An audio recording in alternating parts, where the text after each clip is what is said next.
Sa paanong paraan ginagamit araw-araw ang lakbay sa Naysay? Isang halimbawa ay ang paggamit ng mga social media platforms upang magbahagi ng iyong karanasan sa paglalakbay.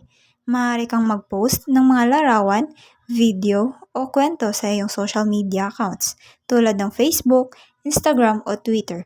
Sa pamamagitan nito, maaari mong ipakita sa iyong mga kaibigan at taga-subaybay ang mga magagandang bagay na natutunan mo sa iyong paglalakbay. Isa pang halimbawa nito ay ang pagbuo ng personal na blog o journal. Sa pamamagitan nito, maaari mong ibahagi ang iyong mga karanasan at paglalakbay sa mga pang-araw-araw na sitwasyon at mga bagay na natutunan mo mula rito. Maaari rin itong maging paraan ng pagninilay-nilay at pagpapalawak ng iyong pangunawa sa mundong ginagalawan.